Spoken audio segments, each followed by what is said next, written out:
In this video, we will delve into the extraordinary yet tragic life of Princess Elisabeth of Romania, a name that may not resonate with many. This obscurity encapsulates the very essence of her misfortune. Though destined for royalty, crowned as a princess, Elisabeth ultimately faced a profound loss that led her to retreat into a life that was almost unimaginable for someone of her noble origins.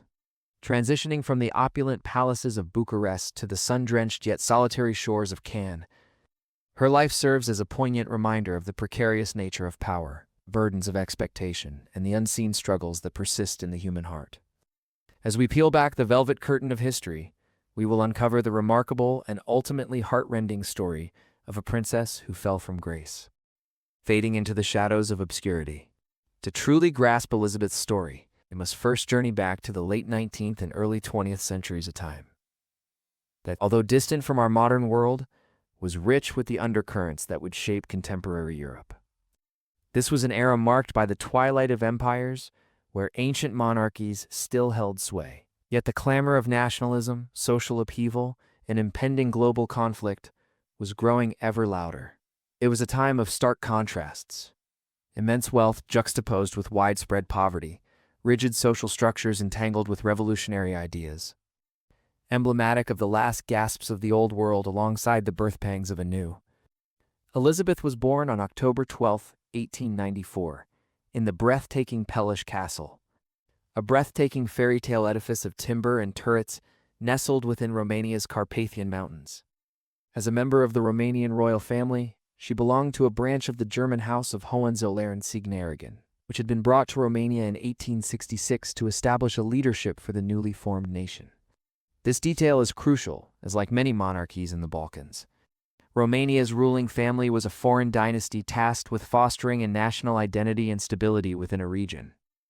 Often referred to as the powder keg of Europe, her great-uncle, King Carol I, was a stern and disciplined German prince whose steadfast resolve transformed Romania into a respected kingdom. He built Pelish Castle not as a traditional Romanian palace, but as a neo-Renaissance German fantasy, embodying the Western European culture he aspired to instill in his adopted homeland. Despite its magnificence, the castle served as a constant reminder of the royal family's foreign roots. Elisabeth's parents were Crown Prince Ferdinand and the famously beautiful and charismatic Crown Princess Marie. Ferdinand, a nephew of King Carol, was a shy and serious German prince who lived in the shadow of his formidable uncle.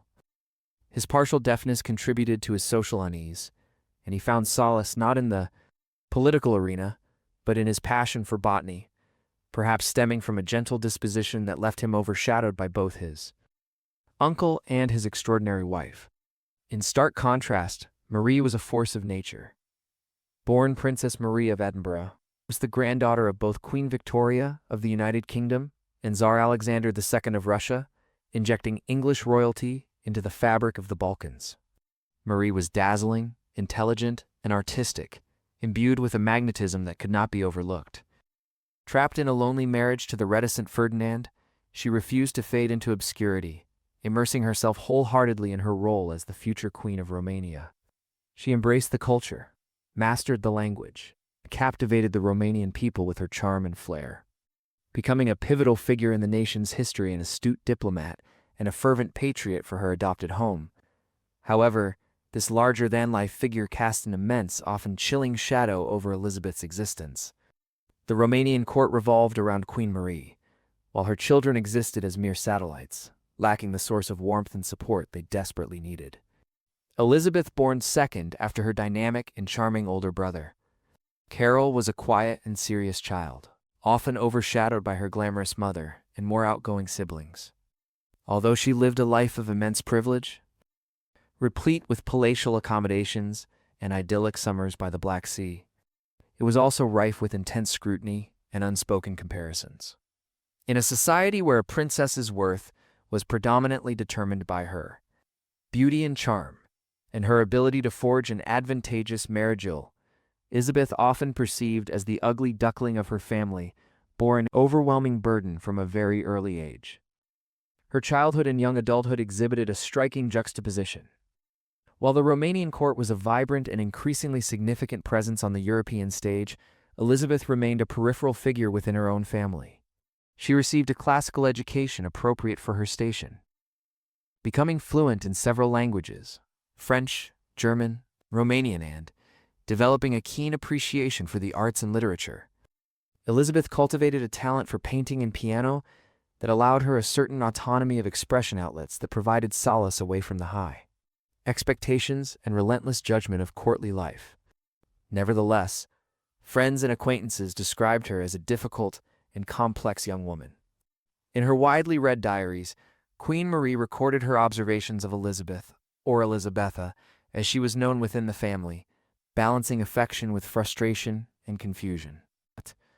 She portrayed her daughter as having a closed-off character, secretive, and marked by a deep-seated sensitivity that often manifested itself in sullen or aloof behavior.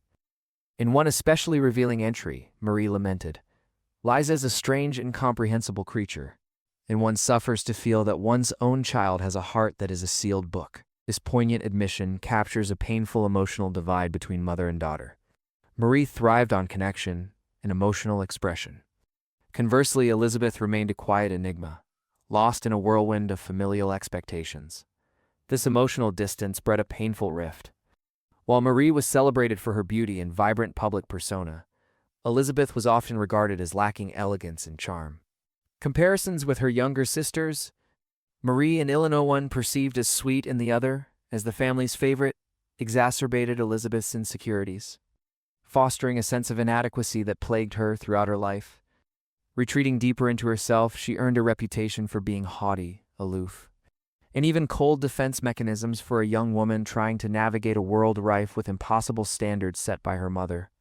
She constructed emotional barriers that eventually became her prison. Her relationships with her siblings were also intricate and fraught with complexity. Her older brother Carol, heir apparent to the throne, was both charming and intelligent, yet notoriously unstable and self-centered. His scandalous love affairs would often throw the family into turmoil, while Elisabeth, the diligent and dutiful sister, secretly envied the freedom he claimed, even if that freedom was destructive. While she exhibited a steady demeanor and sense of responsibility, Elisabeth found herself receiving little love or attention compared to her more errant brother or her prettier younger sisters. These feelings of alienation defined her formative years. Life was profoundly lonely, spent in the opulent but emotionally sterile environment of royal palaces, where she learned to rely solely on herself, suppress her emotions, and brace for disappointment. These lessons would shape not only the woman she would become, but also the queen she was destined to be. They forged in her an unyielding resilience, while simultaneously robbing her of the capacity for warmth and joy, leaving her ill-prepared for the looming personal and political trials ahead. As the specter of a cataclysmic war loomed, Elisabeth found herself at a crossroads, a moment that would propel her into a period of trials. But this would also mark the end of her youth, soon to be encumbered by the undeniable duty of a royal marriage. When we last encountered Princess Elisabeth of Romania, she was on the verge of a world engulfed in flames, an introverted and often overlooked figure within her dynamic family. Emerging from the extensive shadow of her beautiful and charismatic mother, Queen Marie Elisabeth was characterized as an enigma, possessing a heart that felt sealed off, her reserve a protective shell against the inadequacies she felt in the world around her. However, the intrigues of royal court life were about to be dwarfed by the onset of global conflict. In 1914, the assassination of Archduke Franz Ferdinand in Sarajevo ignited a fuse that would lead to the outbreak of World War I, an event that would irreversibly alter both the European landscape and the trajectory of Elizabeth's life. During the initial years of the Great War, Romania clung to a precarious neutrality. King Carol I, Elizabeth's formidable great-uncle, was inherently pro-German. Yet the Romanian populace and many political leaders leaned toward the Allies. Yearning to liberate Romanian-speaking territories from Austro-Hungarian rule, the old king, heartbroken by the strife that divided his homeland from his adopted nation, died in late 1914, paving the way for Elizabeth's reserved father, Ferdinand. To ascend to the throne as King Ferdinand I, it now fell to him and his indomitable wife, Queen Marie, who had British and Russian heritage, to make the fateful decision to enter the war. With an unwavering commitment to the Allied cause, Marie persistently appealed to her husband to side with the Allies. leveraging her charm and diplomatic skills to rally support for Romania's involvement.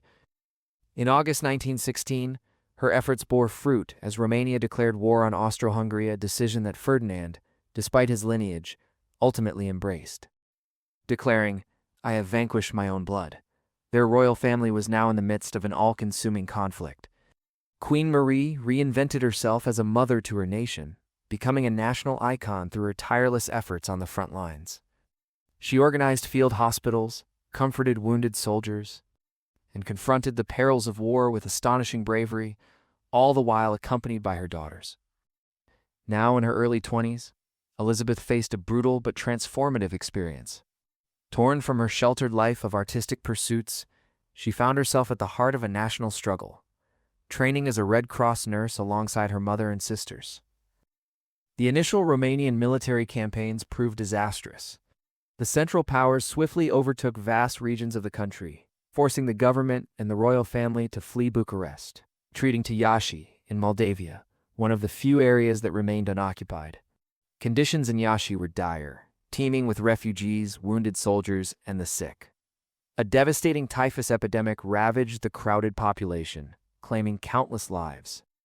It was amid this profound suffering that Elisabeth discovered a new sense of purpose. Each day donned in her nurse's uniform, she endured grueling hours in makeshift hospitals, confronting the grim realities of war, catastrophic injuries, rampant disease, and the specter of death. She tended to wounds, comforted the dying, and played an active role in combating the typhus outbreak, even contracting a milder strain of the disease herself. This epoch stripped away the trappings of royal privilege and revealed a different facet of her character. The quiet and diligent nature that once seemed a social liability in the dazzling ballrooms of Bucharest became an invaluable asset amidst the chaos of wartime hospitals. Elisabeth embodied discipline, tirelessness, and an unwavering resolve in her duties. Queen Marie acknowledged her daughter's newfound strength during this turbulent time, recognizing her courage and hard work. For the first time, Elisabeth was no longer merely viewed as a difficult or plain princess. Instead, she became an integral part of a national cause, her worth measured by her service, not charm. This brief but significant chapter in her life opened the sealed book of her heart not to joy, but to a poignant, shared human suffering. Ultimately, the war shifted the tide in favor of the Allies. Following the collapse of the Central Powers in 1918, Romania emerged among the victorious nations.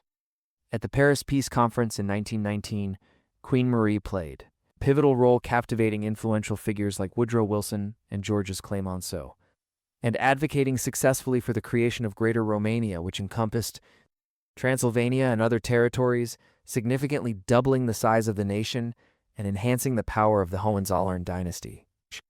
As peace returned, the focus turned back to traditional royal matters. The princesses, who had stepped into the role of nurses during the war, were now valued assets on the European marriage market once more. However, for Elisabeth, the sense of purpose nurtured during the conflict would soon yield to the stifling weight of dynastic obligation. Queen Marie, a grand master in the intricate game of royal matchmaking, eyed the neighboring kingdom of Greece as the family's fortune shifted. A double wedding was orchestrated to bind the two Orthodox royal families of the Balkans together.